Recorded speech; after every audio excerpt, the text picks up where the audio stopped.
Everyone talks about the courage it takes to cut off your family. Nobody talks about what happens the morning after, when the phone does not ring, and you realize the silence you fought for feels nothing like what you imagined. I was 8 years old the first time I understood that my job in my family was to make things easier for everyone else. My mother had one of her bad days. That was what we called them, bad days. A soft phrase for something that was not soft at all, for the particular quality of her presence when she was overwhelmed and retreating, and the atmosphere of the whole house shifted into something careful and held breath.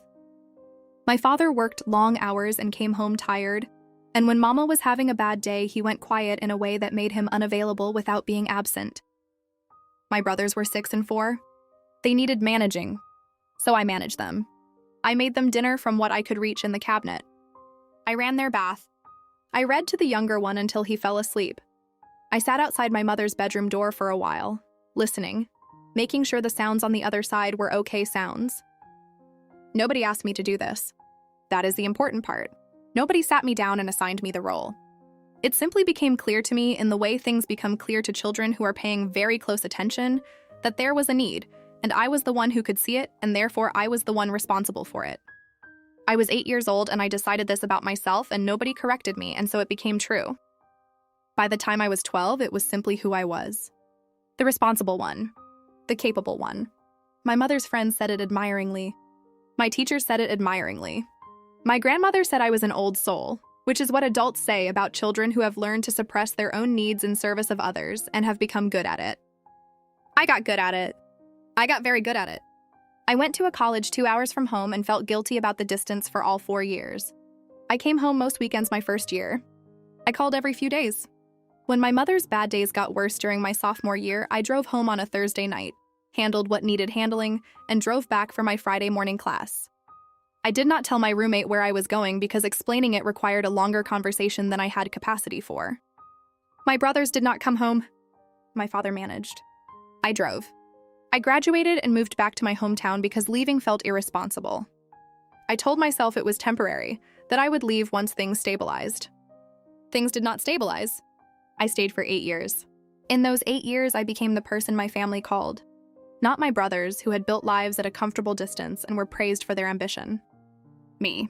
I was the one who went to the doctor's appointments and managed the insurance calls, and sat with my mother through the hard seasons and coordinated the family holidays, and remembered everyone's birthdays, and smoothed over the arguments between my father and my brothers, and held the center of a family that would have flown apart without someone holding it. I was not resentful, not yet, or not in a way I had language for. I thought this was love. I thought this was what you did for family. I thought the exhaustion was just the cost of caring and everyone who cared paid it. I was 34 before I started therapy. My therapist's name was Miriam, and she was patient, and she did not rush me toward conclusions, but she asked questions that stayed with me after the session ended. She asked me once, in our 3rd month, what I wanted. Not what I thought I should want or what would make things better for everyone. What I wanted. I sat there for a long time and I could not answer. I had not thought about what I wanted in so long that the question felt like it was in a foreign language. I understood each word individually. Together, they did not compute. That was the beginning of understanding something I would spend years learning to say plainly. I had been so thoroughly shaped into a function that I had lost track of myself as a person. I was the oldest daughter. I was the capable one. I was the one who managed things. And somewhere underneath all of that, buried under 40 years of being useful, was a woman I had never been given the space to become. Miriam called it enmeshment. She said it carefully, the way she said all the words that were going to rearrange things. She said it meant a family system where the boundaries between people are so blurred that individuals cannot separate their needs and feelings from each other, where one person's role becomes so fixed that changing it feels to everyone in the system like a betrayal. I said, "If I change, they will think I am broken."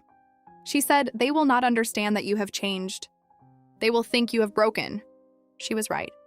I found out she was right the March I finally stopped. What happened that March was a phone call that lasted 40 minutes and ended with my mother crying and my father telling me I was selfish and my younger brother saying, for the first time out loud, something that had been implied for years, something I had spent years pretending I had not heard in quieter forms. I hung up the phone and I sat in my apartment and I thought, with a clarity that surprised me, I am done. Not angry done, not dramatic done, just done in the way that something is done when it has run its full course and there is nothing left in it. I did not call back that night. I did not call back the next day. By the end of the first week, I understood I was not going to call back at all. What I did not understand yet was what not calling back was actually going to feel like, because it did not feel like freedom. Not at first. Not for a long time. That first weekend, the silence was so loud I had to leave my apartment and walk for 2 hours just to be somewhere the quiet was not mine. I need to tell you about the call. Not the whole 40 minutes of it, because 40 minutes of family argument contains a lot of noise that is not the point. But the specific moment, the sentence, the thing that my brother said that I had been hearing in softer forms for years and finally heard plainly. It started the way those calls always started. My mother called on a Sunday evening, which was her usual time, and the tone of her voice in the first few seconds told me which kind of call it was going to be. There is a particular flatness she gets when she is calling to deliver grievance dressed as concern. I had been reading that tone since childhood. She said she was worried about me. She said I had seemed distant lately. She said the family had noticed I was not as available as I used to be, and was everything okay? I had, in the previous 2 months, missed one family dinner and not answered 2 calls on evenings when I had been in the middle of something and called back the next day. That was the distance they had noticed. I said I was fine. I said I had been busy. I said I was sorry I had missed the dinner. She said she understood, but that family had to be a priority and she did not want me to lose sight of that. I said, and this was the thing that changed the tone of the call, "Mama, I am not losing sight of anything. I just needed a few weeks where I was not the one managing everything." Silence. Then she said, in a voice that was very controlled, "I did not realize we were a burden to you." I said, "That is not what I said." She said, "It is what you meant." And then my father got on the call, which meant she had put it on speaker and he had been listening, which was something they did sometimes, the two of them receiving a call together without announcing it.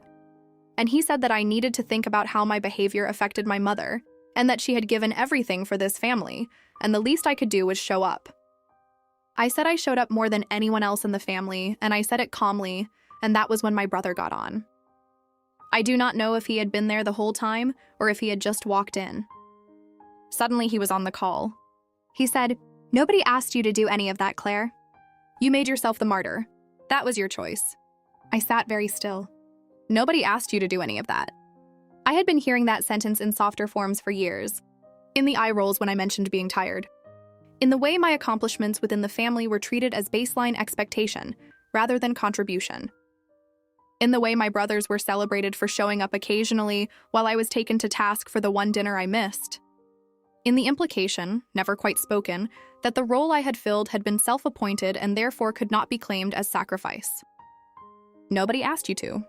8 years old at a stove making dinner for my brothers while my mother was behind a closed door, and my father was not yet home. Nobody had asked me. I had just seen what needed doing and done it because I was the one who could see it. And that apparently absolved everyone else of any acknowledgement of it. I said very quietly, "I know nobody asked me to. I did it because I loved you and because someone had to, and I was always the one who did." My brother said, "Then that is on you." I said, "Okay." I said I had to go. I hung up. I sat in my apartment kitchen, the same kitchen where I had sat through hundreds of those calls over the years, and I looked at my phone on the table and I thought, that is on you. Not thank you. Not we should have shared this differently. Not I am sorry you have felt alone in it. That is on you. I had spent 33 years building something and they had just told me I had built it alone, and the solitude of it was my own invention. I called Miriam the next morning. I told her about the call. I told her about the sentence. She did not rush to comfort me. She asked me what I felt when my brother said it. I said, relieved. She waited.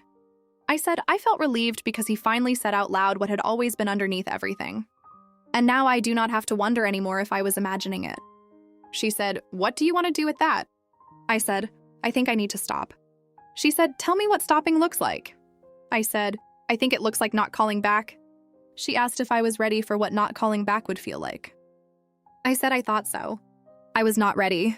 Nobody is ready. That is the thing nobody tells you before you do it. The first week was adrenaline. A strange buzzing clarity, like a pressure had been released. My phone was quiet, and the quiet felt like something I had earned. The second week, the grief started, and it was not the grief I had expected. Everyone who has written about going no contact talks about freedom. They talk about the weight lifting. They talk about waking up and not dreading the phone. They talk about reclaiming yourself and breaking cycles and choosing peace. They are not wrong. All of that is real. What they do not talk about, or do not talk about enough, is the grief. The specific, complicated, non-linear grief of losing a family that is not dead, that is living and breathing and continuing without you 3 hours away, that you chose to lose and keep choosing to lose every day you do not call. It is not like losing someone to death. With death, there is a ceremony and a cultural script, and people bring food and say the right things, and time passes, and it becomes the kind of loss you learn to carry. This is different. This is ambiguous loss, which is the term Miriam used, loss without closure, loss without an acknowledged ending, loss that the rest of the world does not fully recognize as loss because you chose it. People keep saying you chose it like that makes it not hurt. The first month I cried more than I had expected. Not every day and not always at obvious times. Sometimes it came at absurd moments. In the grocery store reaching for the brand of crackers my mother always bought. Or driving past a chain restaurant my family used to go to for birthdays. Or hearing a song my father used to play on Sunday mornings. The body remembers what the mind is trying to reorganize. I cried for my mother. Not the mother she had been to me in the difficult ways, but the mother she had also genuinely been. The woman who sat up with me when I was sick and taught me to drive and called me on every birthday without fail. Real people contain their harmful patterns and their genuine love at the same time. Leaving someone does not erase the real parts. I cried for my brothers and the relationship we had never quite had. We had been siblings in proximity without ever becoming close. There had always been the invisible hierarchy of who was expected to give and who was allowed to receive. And I had always been on the giving side, and that distance between us had never been bridged. I cried for the bridge we never built, not just for the dynamic that had kept us from building it. I cried for my father, who was a quiet man who had defaulted to my mother's framing of things for 40 years and probably did not fully understand what he had been part of. And I cried for myself, for 8-year-old me at a stove, for 14-year-old me managing the atmosphere of a house, for 25-year-old me driving home on a Thursday night and back on a Friday morning, for 30 years of being useful before I learned to ask what I needed. Miriam said grief in this context was not a sign I had made the wrong choice. She said it was a sign I was accurately perceiving the loss, which was real regardless of whether the choice that caused it was right. I said, I know it was right. I still wish it was not necessary.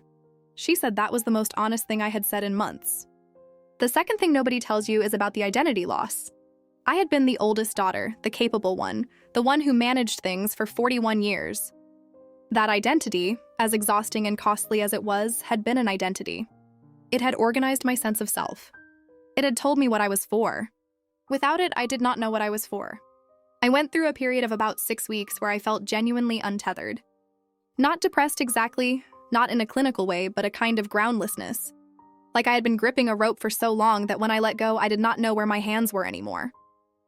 I was not managing anyone. I was not mediating anything. I was not the person someone called in a crisis. My phone was quiet and the quiet was not peaceful, not yet.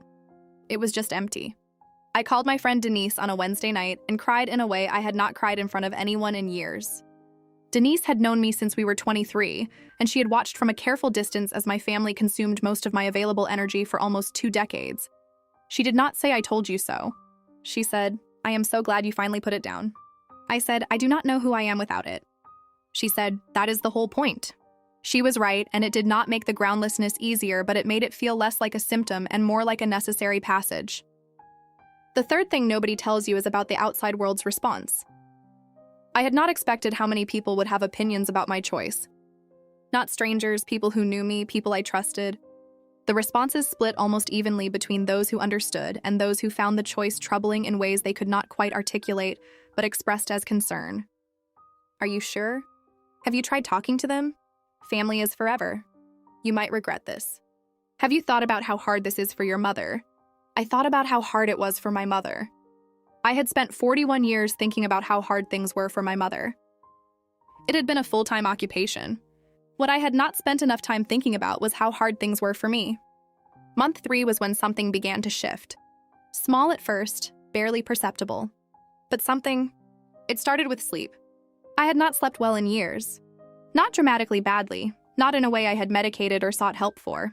Just the low-grade disrupted sleep of a person whose nervous system had been on mild alert for decades. I woke easily and slept lightly, and by morning I was never quite rested. I had accepted this as simply how I was. The way you accept things that have been true long enough to feel like facts about yourself, rather than conditions imposed by circumstances. 3 months into no contact, I woke up on a Saturday morning and I had slept for 9 hours. Uninterrupted. I lay in bed for a few minutes before I understood what had happened, and when I understood it, I just looked at the ceiling. My nervous system had started to believe it was safe. It was such a small thing. 9 hours of sleep on a Saturday. And it undid something in me. Not in a painful way, in the way of a knot that has been tight so long you have stopped feeling it until someone finds the right spot, and the muscle releases, and suddenly you remember what it felt like before the tension. I had not known my body was tense. I had not known I had been braced. For 41 years, I had been subtly, consistently braced, and I had called it being responsible and being attentive and being a good daughter. And it had been those things. And it had also been chronic low-grade stress that I had normalized so thoroughly I had stopped registering it as stress. The sleep was the beginning. Then came the time. I had more time than I had understood I would have. Not just the hours I had spent in direct family management, but the mental hours, the invisible bandwidth consumed by anticipatory management. By tracking everyone's moods and needs and potential crises, by carrying in the back of my mind at all times the awareness of what my family might need and when and how I would provide it. That bandwidth came back to me slowly, in increments, and I did not know what to do with it at first. I had not had it since I was very young. I sat with it awkwardly, the way you sit with something unfamiliar that you know is good for you but have not learned how to use. I started doing things I had not done in years. I started reading for long, uninterrupted stretches. I took a pottery class, not because I had always wanted to, but because a flyer was in a coffee shop window and I had time and no reason not to. I started cooking meals that were only for me. Not practical fast meals, but actual recipes that took time and attention, and I ate them slowly at my own table. These sound like small things. They were not small. They were the texture of a life that was organized around my own preferences, and I had not had that texture in so long that each small instance of it felt quietly radical. Month 4, I went on a trip alone. 3 days in a city I had always wanted to visit and never had because there was always something that needed my presence at home. I booked it impulsively on a Tuesday evening and spent the 3 days walking and eating and sitting in coffee shops and doing exactly what I wanted at every moment without consulting anyone or calculating the impact on anyone else. On the second evening, I sat at a small restaurant and had dinner alone, and I looked around the room at the other people, couples and groups and other solo diners, and I thought, I am a person who exists in the world. Not a function, not the oldest daughter, not the one who manages things. A person who exists in the world and has dinner in a city and chose to be here. It sounds so obvious. It was the least obvious thing I had ever understood about myself. Miriam said in our session that month that I was beginning to individuate. She said it was a process that most people go through in their late teens and early 20s, and that I was doing it at 41 and that this was not a failure. It was simply the timeline that had been available to me given the circumstances of my formation. I said, I am basically a teenager. She smiled. She said, in certain developmental terms, yes. I said, that explains some things. There were still hard days. I want to be honest about that because I do not want to write the version of this that makes the turn into something clean and linear. There were days in month 4 and month 5 where the grief came back without warning and sat on me with its full weight. Holidays were hard. My birthday was hard. Not because my family had always made my birthday wonderful, but because the absence of even their flawed presence was an absence.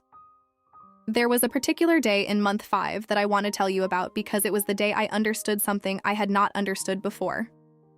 Something about why I had stayed as long as I did and what it had really been about. It was a Wednesday in late autumn. I know it was Wednesday because I had just come from my session with Miriam and I was doing the thing I sometimes did after sessions, which was walk instead of driving home, giving myself time to let whatever had surfaced in the room settle before I was back in my apartment with it.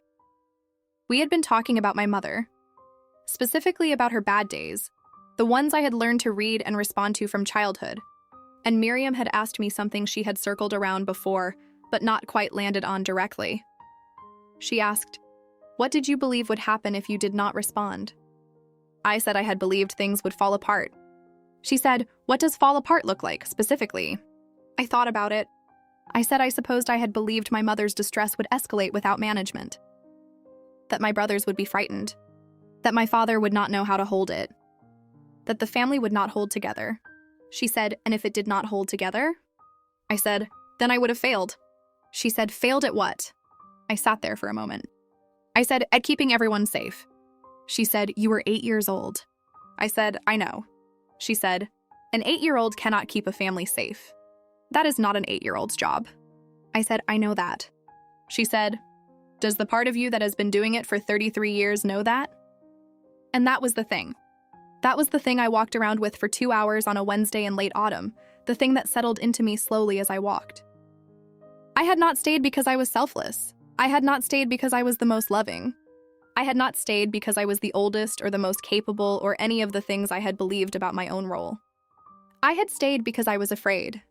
I had been afraid since I was 8 years old, afraid that without my management something would break. Afraid that the break would be my fault. Afraid that if I stopped being useful, I would not be loved. Afraid that the love I had was conditional on the function I performed, and that without the function there would be nothing left. Not a martyr. A frightened child who had never been allowed to stop being frightened because stopping meant finding out if the fear was true. I sat down on a bench in a park I had walked into without noticing, and I sat there for a long time. The fear had been true in a sense and not true in another sense. The family had not fallen apart without me. They had continued. They had expressed hurt and anger and probably told a version of this story in which I was the one who had broken something, but they had continued. And I had not stopped being a person when I stopped being their function. I had become more of one. The love that had been conditional on my usefulness, the love that required me to earn it continuously through management and availability, that was not the kind of love that would have fed me even if I had stayed. I had been trying for 41 years to get full from food that did not have enough nutrition in it. I called Denise from the bench. She picked up immediately. I told her what I had figured out, or tried to, in the halting way that new understanding comes out before it has found its shape. She said, Claire, I have known you since we were 23. I watched you leave every holiday early to go manage something. I watched you cancel plans more times than I can count. I never said anything because it was not my place. But I saw it. I said, why did you stay friends with Madame? I was not very present. She said, because when you were present, you were completely there. You gave everything you had. You just did not have very much left over. I cried on a bench in a park on a Wednesday afternoon, and Denise stayed on the phone and did not try to fix it, and that was the right thing. Month 6, I got a letter, physical mail, handwritten, from my mother. She had not emailed, had not texted, had sent a letter, which told me she had been coached, or had decided that a letter was harder to ignore than a message. The letter was 3 pages. It covered a range of things: her hurt, her confusion, her love for me, her belief that I had been influenced by therapy into seeing the family wrongly. It used the phrase, your therapist has put ideas in your head twice. It ended with an invitation to come home for Christmas just to talk, no pressure. I read it twice. Then I put it in a drawer. I did not respond. Miriam and I had talked about this possibility, and she had helped me understand that responding to a letter like that, even to say I need more time, reopened a channel that I had closed for reasons that had not changed. The letter sat in the drawer. I thought about it sometimes. I thought about my mother writing it, the time it took, what she had wanted it to do. I thought about the version of this story she was living, the one where her daughter had been taken from her by a therapist and bad influences, and a selfishness that had come from somewhere outside the family. I understood that version. I could not live inside it anymore, but I understood it. Christmas came. My apartment was quiet. I cooked for myself and called Denise and watched things I wanted to watch and went to bed when I wanted to. It was the strangest Christmas I had ever had. It was also the first one in 30 years where I did not spend any of it managing anyone else's experience of it. What came in the new year I had not expected. Not from my family, from inside myself. January came with the particular clean quality that New Year's have, the sense of a page turned even when the circumstances are the same. I had been in no contact for 8 months. The grief had not disappeared, but it had changed texture. It was less like drowning and more like weather, something that moved through and passed. I started the year by doing something I had never done before. I wrote a list of things I had wanted and not pursued. Not a bucket list, not aspirational fantasy, just ordinary things I had repeatedly chosen against because there was always something more pressing, always someone else's need ahead of my own. The list was longer than I expected. It embarrassed me a little, the length of it. Not because the things on it were large, most of them were not large, but because the length of the list told me something about the volume of my own life I had set aside. I started moving through the list in no particular order, without urgency. I signed up for a writing class I had considered for 4 years.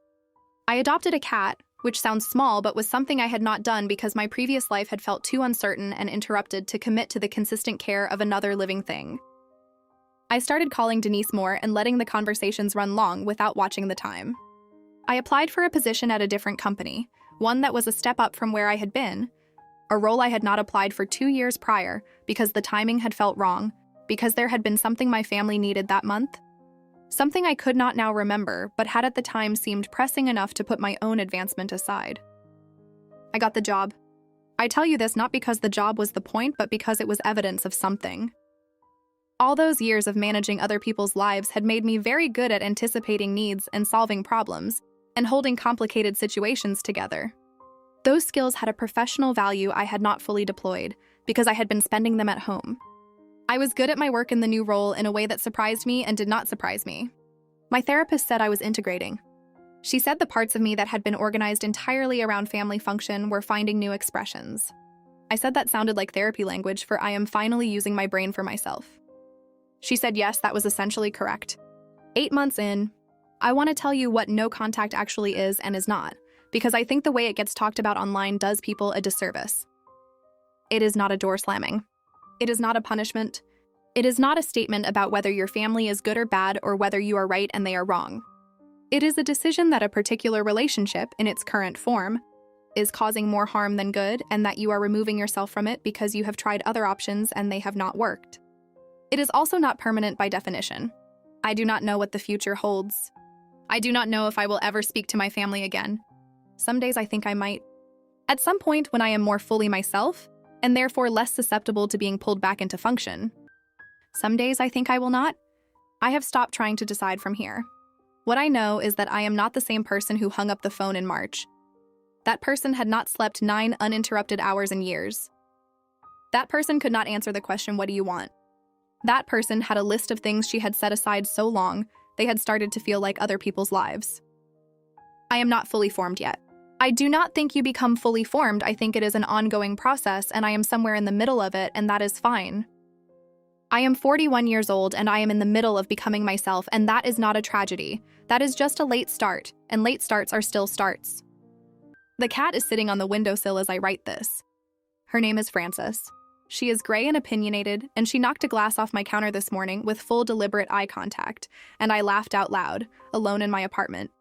Laughed the way you laugh when something is purely and simply funny, and there is nobody to perform the laugh for. That laugh, that specific unperformed laugh in my own kitchen with my opinionated cat and my long list and my new job and my uninterrupted sleep. That is what the silence made room for. I did not know it would be this. I could not have told you, on the night I hung up the phone in March, that on the other side of all that grief and groundlessness and ambiguous loss, there would be a laugh like that. Unguarded and unmanaged and entirely my own. But here it is.